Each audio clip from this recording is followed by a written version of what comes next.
नमस्कार, स्वागत है आपका इनसाइड झारखंड न्यूज के इस बुलेटिन में। मैं हूं हिम्मत और खबरों की शुरुआत करते हैं सरायकेला जिले से।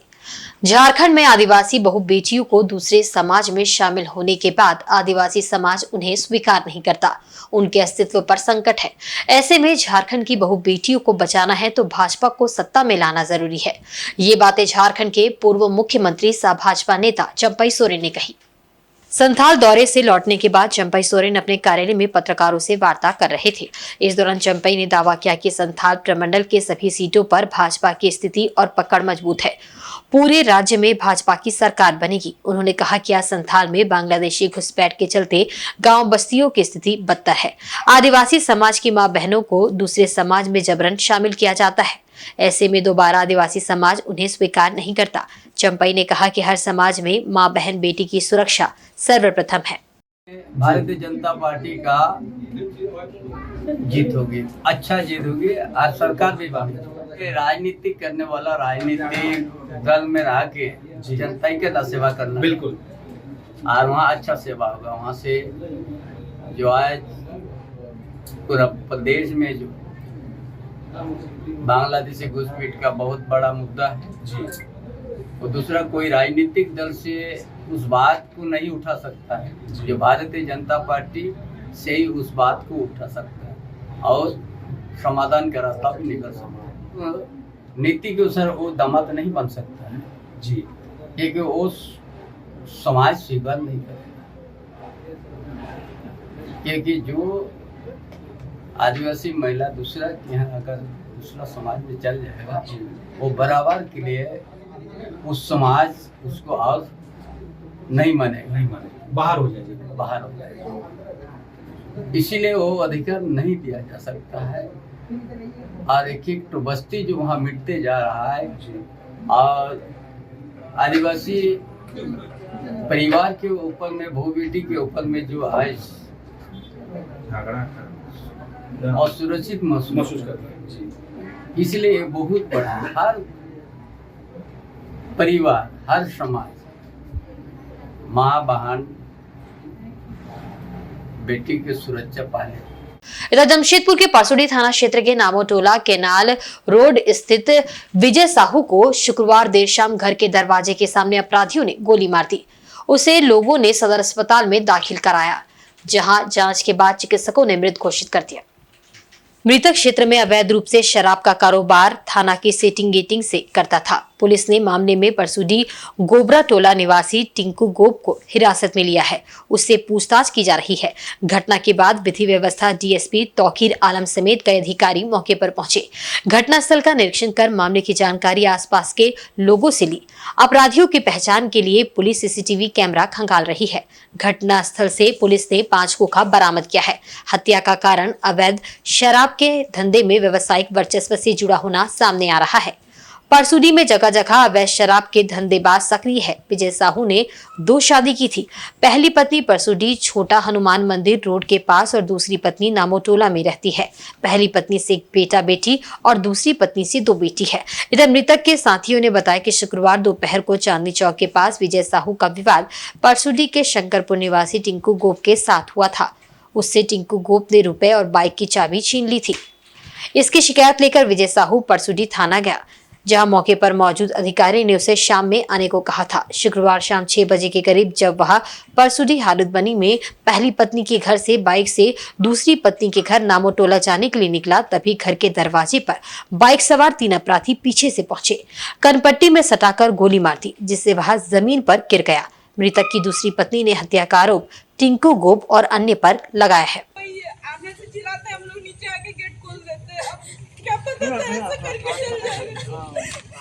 घटना हम कुछ नहीं बोल सकते। हम लोग को आवाज दी है कि गेट खोलो। हम लोग का गेट खोलते खोलते आवाज सुनाई दिया कि 3 या 4 बार आवाज सुनाई दिया गोली का। आए तक हम लोग का गेट खोलते हुए पलटी हो गए थे। हमने जब गेट खोले तो पूरा पलटी हो गए थे। ये शाम का कम से कम 6 बजता होगा, 5:30 6 बजता होगा। नहीं बोल सकते भैया, हम कुछ नहीं बोल सकते। कितना हम देखे ही नहीं है कितना का संख्या में सब था। ये वाइन का बिजनेस करते थे, सप्लायर था। हाँ, सप्लायर। नहीं, कभी तो कुछ बोले नहीं थे, कभी कुछ ऐसा कुछ हमको बोले ही नहीं है कुछ हुआ है बोल के। नहीं, ये दोपहर में निकले थे 2:30 या 3 बजे करीबन निकले। ये तो बाजार तरफ हमेशा चल जाते हैं, बाजार चल जाते हैं, घर में अपना कभी कभी घरे बोल के चल जाते हैं। कुछ स्पष्ट पता नहीं चल पाया है। ये विजय कुमार साव नाम के व्यक्ति को गोली मारी गई है यहाँ पर अभी ठीक आधे घंटे पहले। तो अभी इस पे पुलिस छानबीन कर रही है। पहला दृष्टया क्या लग रही है सर? प्रथम दृष्टया देखिए ये लोग जैसा लोगों को पता चल पा रहा है कि ये शराब वगैरह की बिक्री करता था, जिसको लेकर कुछ हो सकता है आपस में पहले में विवाद रहा हो। अभी हम लोग जांच में जुटे हुए हैं, कुछ सुराग मिले भी हैं हम लोगों को, हम लोग देखते हैं। वहीं जमशेदपुर के परसुडी थाना अंतर्गत हालुदबनी नामोटोला में शुक्रवार रात अवैध शराब कारोबारी विजय साहू नामक व्यक्ति के अपराधियों ने गोली मारकर हत्या कर दी थी। इस घटना से आक्रोशित स्थानीय महिलाओं ने नामोटोला के सरकारी शराब दुकान को बंद कराने को लेकर शनिवार को दुकान के समक्ष प्रदर्शन किया।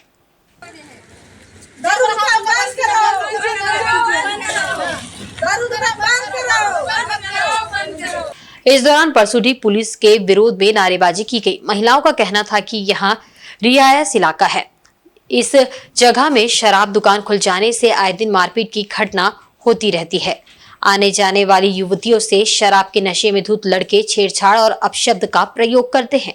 वहीं दुकान के कुछ ही दूरी पर स्कूल भी है, जिस कारण यहां रहने वाले लोगों को काफी परेशानियों का सामना करना पड़ता है। इस मामले को लेकर कई बार परसुडी पुलिस को भी सूचना दी गई, लेकिन इस पर भी कोई कार्रवाई नहीं होती है। शराब दुकान के पास कैनाल क्षेत्र में आए दिन असामाजिक तत्व के लोग अड्डेबाजी करते हैं और खुलेआम शराब का सेवन भी करते हैं। इसकी जानकारी पुलिस को देने के बाद भी पुलिस के द्वारा कोई कार्रवाई नहीं की जाती है। महिलाओं ने मांग की है कि उक्त शराब दुकान को बंद किया जाए और इस दिशा में कोई कदम नहीं उठाया जाता है तो गांव की महिलाएं शराब दुकान में ताला जड़ देंगी। यहाँ बस्ती में कहीं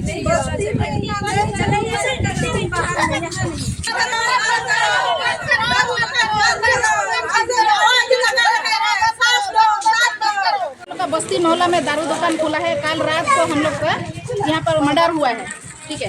मर्डर को देखते हुए भी कल शाम को भी दुकान खुला था। प्रशासन भी कोई ये नहीं है, फिर भी नहीं खुला, ठीक है। फिर भी यहाँ पर दारू दुकान भी खुला, आज भी खुला है। इसी को देखते हुए हम लोग सब लेडीज लोग मोहल्ला के इकट्ठा हुए हैं और हम लोग चाहते हैं कि इस दुकान को बंद किया जाए। हम लोग का बस्ती यहाँ पर आना जाना हम लोग का बहुत दिक्कत होता है। लड़के लोग गाली गलौज करते हैं। हम लोग ऐसे आदिवासी है, हम लोग को लगता है पता नहीं इसलिए ही यहाँ पर दुकान किया जा रहा है। इसलिए सरकार तो बोलते हैं महिला के लिए बहुत कुछ सेफ्टी के लिए बहुत कुछ कानून निकाला है, ठीक है, लेकिन ऐसे कुछ हम लोग को दिखाई नहीं देता है। हम लोग चाहते हैं कि दुकान पूरा बंद हो जाए। हम लोग चाहते हैं कि दुकान यहाँ से हटाया जाए। घर है, बगल में स्कूल भी है, इसीलिए हम लोग लेडीज लोगों का बहुत दिक्कत है। बच्चा लोगों को आने जाने के लिए हम लोग लेडीज लोग भी जैसे कि बच्चा लोगों को स्कूल छोड़ते हैं, जैसे कुछ कोई चीज़ के लिए निकालते हैं तो रास्ता में गाड़ी भी रहता है। अगर हम लोग कुछ भी बोलते हैं तो वो लोग उल्टा सीधा जवाब देता है। जो भी पिया रहेगा उसका मुँह से कैसे निकलेगा वो तो अभी जानते हैं कि जो भी पीता है उसका मुंह से कभी अच्छा बात नहीं निकालते, अनसन कुछ भी बोल देता है। वही सब हम लोग का बर्दाश्त नहीं होता है। इसीलिए हम लोग का एक गोली में हम लोग का दारू दुकान नहीं चाहिए।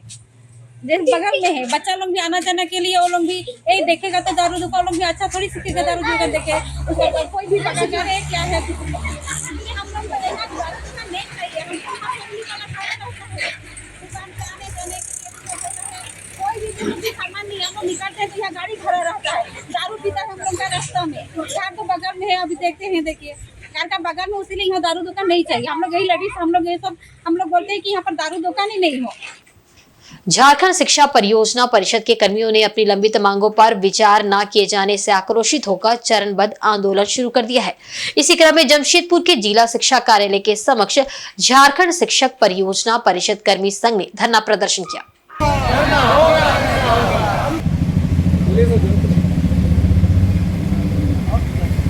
अपने पूर्व घोषित कार्यक्रम के तहत राज्य भर के झारखंड शिक्षा परियोजना के जिला स्तरीय कार्यालयों के समक्ष शनिवार को एक दिवसीय धरना दिया गया। वेतन वृद्धि पर विचार नहीं किए जाने से कर्मचारियों में असंतोष व्याप्त है। संघ ने अपने चरणबद्ध आंदोलन के तहत 7 और 8 अक्टूबर राज्य स्तर पर मुख्यमंत्री आवास के समक्ष 2 दिवसीय धरना देने की घोषणा की है। इस दौरान सभी परियोजना कर्मी सामूहिक अवकाश पर रहेंगे। यदि उनकी मांगों पर शीघ्र विचार नहीं किया गया तो कर्मी अनिश्चितकालीन हड़ताल पर जाने को मजबूर होंगे। इस संबंध में जानकारी देते हुए झारखंड शिक्षा परियोजना परिषद कर्मी संघ के प्रदेश अध्यक्ष राजीव शरण ने बताया कि उनकी नियुक्ति संविदा के आधार पर हुई थी। उन्हें आश्वासन दिया गया था कि जैसे जैसे सेवा वृद्धि होगी उनका नियमितीकरण और सरकारीकरण किया जाएगा, मगर 10 साल से भी अधिक सेवा देने के बाद भी उन्हें ना तो समान काम के बदले समान वेतन दिया जा रहा है और न ही सरकारी सुविधाएं दी जा रही है। इसको लेकर आज सांकेतिक धरना प्रदर्शन किया गया है। यदि सरकार उनकी मांगों को नहीं मानती है तो 7 और 8 अक्टूबर को रांची में धरना दिया जाएगा और दुर्गा पूजा के बाद पूरे राज्य के कर्मी अनिश्चितकालीन हड़ताल पर चले जाएंगे। उन्होंने बताया कि राज्य में झारखंड शिक्षा परियोजना से जुड़े कुल 3000 संविदा कर्मी शिक्षक है, जबकि पूर्वी सिंहभूम जिले में 150 से भी अधिक कर्मी अपनी सेवा दे रहे हैं। हमारी मांगे पूरी करो,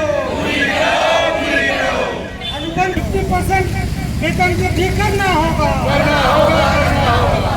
हम लोगों को आज हटा दिया 1 दिवसीय जिला परियोजना कार्यालय में धरना प्रदर्शन दे रहे हैं। हमारी मांगे जो है पहला है 50% वेतन वृद्धि एवं सीपीआई महंगाई को देखते हुए सीपीआई लागू करना, दूसरा सेवा नियमितीकरण और तीसरा समूह बीमा ग्रुप बीमा। इस तीनों मांगों पर हम सभी परियोजना कर्मी और साथ में केजीबीवी के कर्मी एक साथ हमने एकजुट हुए हैं। आज सभी शिक्षा विभाग के कार्य को 3 दिन तक हम लोग ठप करके 3 दिन तक सामूहिक अवकाश में रहेंगे। आज पहला दिन जिला परियोजना कार्यालय में धरना है और दिनांक 7 और 8 तारीख को मुख्यमंत्री आवास के समकक्ष रांची में हम लोग धरना प्रदर्शन में रहेंगे, जिसमें सभी 24 जिला झारखंड के 24 जिला से सभी कर्मी उपस्थित रहेंगे। हम लोगों की पूरा संख्या कम से कम 2-3 हजार की संख्या होगी। जो 3 दिन हमारी मांगे तो जब तक पूरी नहीं होती है 3 दिन हम लोग धरना स्थल में डटे रहेंगे। अगर दशहरा के पहले हमारी मांगे पूर्ण हो जाती है तो ठीक, अन्यथा फिर हम लोग दशहरा के बाद अनिश्चितकालीन हड़ताल। झारखंड के युवाओं को हमेशा से ठगने का काम किया गया है। केंद्र की सरकार ने झारखंड के साथ सौतेला व्यवहार किया है। युवाओं का भविष्य अधर में है, लेकिन अब ऐसा नहीं होगा। झारखंड का युवा जाग चुका है।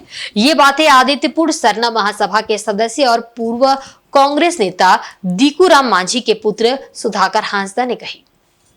और कल्याण यूनिवर्सिटी में BA LLB के छात्र सुधाकर ने आगामी झारखंड विधानसभा चुनाव में झारखंड मुक्ति मोर्चा और हेमंत सरकार को समर्थन देने का निर्णय लिया है। उन्होंने कहा है कि युवाओं को सही मार्ग पर लाना है तो दोबारा झामुमो की सरकार को सत्ता में लाना होगा।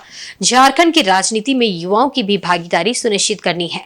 केंद्र सरकार ने झारखंड को बेचने का काम किया है, लेकिन अब युवा जाग चुका है, इसलिए झारखंड न बिकेगा न झुकेगा। सुधाकर हांसदा ने कहा कि आदित्यपुर क्षेत्र में फैले ब्राउन शुगर नशे के कारोबार को लेकर भी वे से टू नो ड्रग्स कैंपेन की शुरुआत करेंगे ताकि युवाओं के भविष्य को बचाया जाए। इधर पूर्वी सिंहभूम जिले के कुदादा जंगल होते हुए हाथियों का एक झुंड शनिवार सुबह पोटका के बंधुआ एवं धूलाडी पहुंच गया। हाथियों के गांव की ओर आ जाने से ग्रामीणों में दहशत का माहौल है। ग्रामीण लगातार हाथियों के मूवमेंट पर नजर बनाए हुए हैं।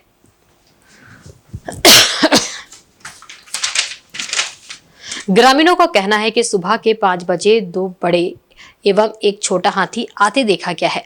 इससे ग्रामीण काफी डरे हुए हैं। लोगों ने वन विभाग को हाथियों के आने की सूचना दी, लेकिन काफी समय बीत जाने के बाद भी वन विभाग की टीम मौके पर नहीं पहुंची। वहीं हाथियों की सुरक्षा को देखते हुए बिजली विभाग द्वारा हिंसल फीडर से विद्युत आपूर्ति को बंद कर दिया गया है। इसके साथ ही ग्रामीणों को वन विभाग की टीम का इंतजार है ताकि हाथी को जंगल की ओर से खदेड़ा जा सके। वीडियो बनाए जाने तक वन विभाग की ओर से कोई पहल नहीं की गई थी, जिससे ग्रामीणों में आक्रोश देखा गया।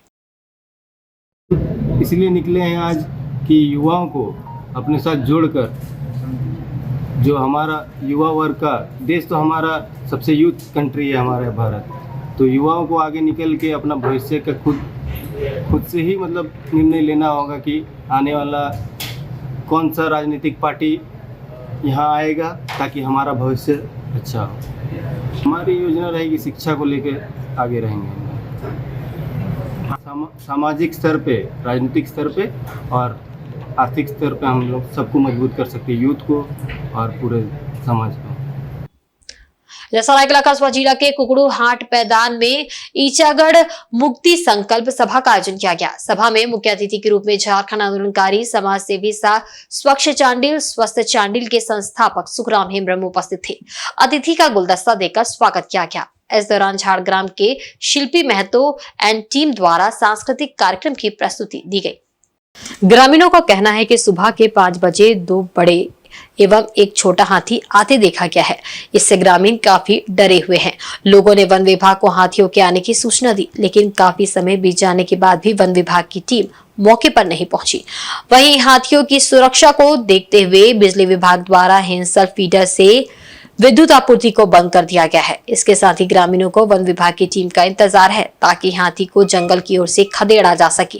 वीडियो बनाए जाने तक वन विभाग की ओर से कोई पहल नहीं की गई थी, जिससे ग्रामीणों में आक्रोश देखा गया। पूर्वी सिंहभूम जिले के मुसाबानी की तेरगा में झामू पंचायत कमेटी की ओर से कार्यकर्ता मिलन समारोह का आयोजन किया गया। समारोह में मुख्य अतिथि के रूप में मंत्री रामदास सोरेन उपस्थित थे। सभा के बीच बीच में सांस्कृतिक कार्यक्रम के माध्यम से मनोरंजन किया गया। समाज सेवी सुखराम हेम्ब्रम ने विशाल जनसमूह को संबोधित करते हुए कहा कि आज ईचागढ़ को क्षेत्रीय नेता की जरूरत है। बाहर के नेताओं से ईचागढ़ को मुक्ति दिलाने के लिए ही उन्होंने चुनाव लड़ने की घोषणा की है। लोगों का हुजूम से ही पता चल रहा है कि लोग ईचागढ़ में बदलाव चाहते हैं। यहाँ सड़क, बिजली, स्वास्थ्य, शिक्षा, रोजगार आदि का घोर अभाव है। वे अपने क्षेत्र का विकास करने के लिए सक्षम है। इसलिए माटी की लाज बचाने के लिए हमें इस गुलामी से आजाद होना होगा। उन्होंने कहा कि समाज के दबे कुचले लोगों के लिए ईचागढ़ को मुक्त करना जरूरी है। उन्होंने कहा कि इतने वर्षों के बाद भी यहाँ का कोई भी जनप्रतिनिधि चांडिल डैम के विस्थापितों का हक अधिकार नहीं दिला पाया। 40 वर्षों बाद भी विस्थापितों की समस्या जस की तस है। उन्होंने कहा कि चुनाव के समय बड़े बड़े वादे किए जाते हैं और चुनाव जीतने के बाद विस्थापितों को जलमग्न कर डुबाने का काम करते हैं। उन्होंने लोगों से आह्वान किया है कि वे उन्हें चुनाव में जिताने का काम करें ताकि विस्थापितों के मुद्दे का समाधान किया जा सके। इस क्षेत्र में कोई ऐसा उद्योग नहीं है स्थापित कि जहां लोगों को कुछ काम मिले। हम यहाँ कृषि उद्योग स्थापित करेंगे। हर खेत में 365 दिन साल में होता है, 12 महीना का साल होता है। 12 महीना लोगों का खेत में सिंचाई का पानी मिलेगा। साथ में यहाँ सबसे बड़ा ज्वलंत मुद्दा है 40-45 साल पुराना परियोजना स्वर्णरेखा विस्थापित डैम समस्या।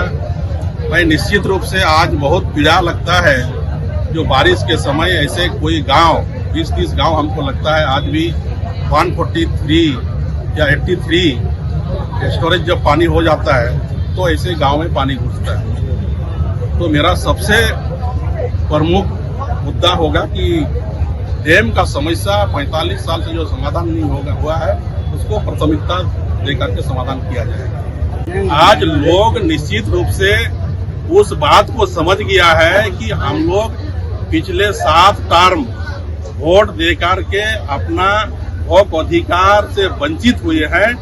अब हक अधिकार लेने का समय आ गया है। 35 साल बहुत लंबा समय होता है, इसीलिए लोग तैयार हो गया है। इस बार स्थानीय उम्मीदवार सुखराम हेम्ब्रम के प्रति लोगों का विश्वास हो गया है। इस बार जरूर यहाँ का आम जनता हमको विश्वास है कि वोट देकर के विधानसभा चुनेगा। इधर पूर्वी सिंहभूम जिले के पोटका स्थित ग्वालकाटा पंचायत के सबर नगर में रहने वाले 23 आदिम जनजाति परिवारों से लाखों रुपए बिचौलिए द्वारा हड़प लिए जाने का मामला प्रकाश में आया है। शनिवार को लाभुकों ने पोटका बीडीओ अभय कुमार द्विवेदी से मिलकर इस मामले की लिखित शिकायत की। सबर जनजाति के जिला सचिव उमा पदो सबर के नेतृत्व में सबर नगर के आधा दर्जन लाभुक प्रखंड कार्यालय पहुंचे और बीडीओ को मामले से अवगत कराया। उन्होंने पूरे मामले की जांच किए जाने और दोषियों पर कड़ी कार्रवाई की मांग की है। लाभुक महेंद्र सबर एवं उमा पदो सबर ने मुखिया पति शुक्र मुंडा पर अवैध रूप से लाभुकों के 28,000 रुपए की निकासी करने का आरोप लगाया। उन्होंने बताया कि सबर जनजाति के लाभुकों को बहला फुसलाकर शुक्रा मुंडा बैंक ले गया और वहां से 29,000 रुपए की निकासी कर ली। मात्र 1,000 लाभुकों को थमाकर बाकी के 28,000 रुपए ले गए। अब लाभुक खुद को ठगा हुआ महसूस कर रहे हैं। साथ ही आवेदन देते हुए कार्रवाई की मांग की है। जन्म नवास योजना आदिम जनजाति के लोगों को मिलता है।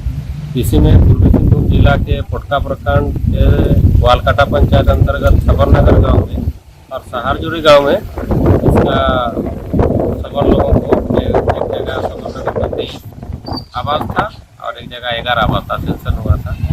तो जिसमें सबर लोगों का पहला किस्त खाता में आया था। तो आने के बाद उस पैसा को एक बिचौलिया सुखराम मुंडा ने बोला कि आप लोग घर बनाने नहीं सकिएगा और ऊपर में पैसा लगता है, आप लोग नहीं सकिएगा सेटिंग करने, और अगर आप लोग का पैसा नहीं दिया जाएगा तो अगला किस्त रोक दिया जाएगा। ऐसे बोल करके झांसा में दे करके बोला, तब ये लोग भी सोचा कि ये घर बना देगा और ऊपर में जो भी जिसको कमीशन देना पड़ता है वो दे के ये लोग काम निकाल लेगा। ऐसे करके ये लोग से 28,000 रुपया करके लिया और अभी तक घर का कोई आता पता नहीं है।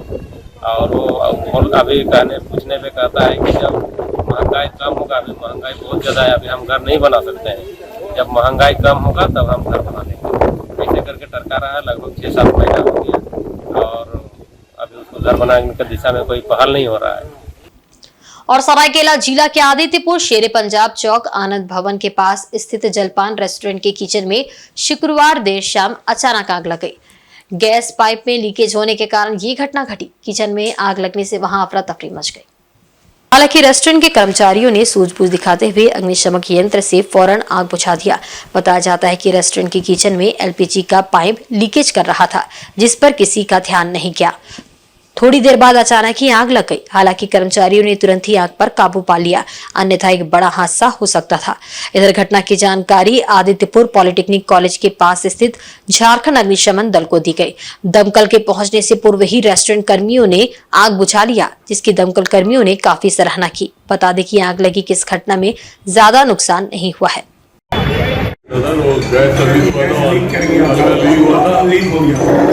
हल्का लीक हुआ था, उसी गैस बड़ा आग बढ़ा था, तो अपने लोग फायर सर्विस इनको भी खबर कर दिया गया था और अपने भी हम लोग उसको बुझा लिया गया।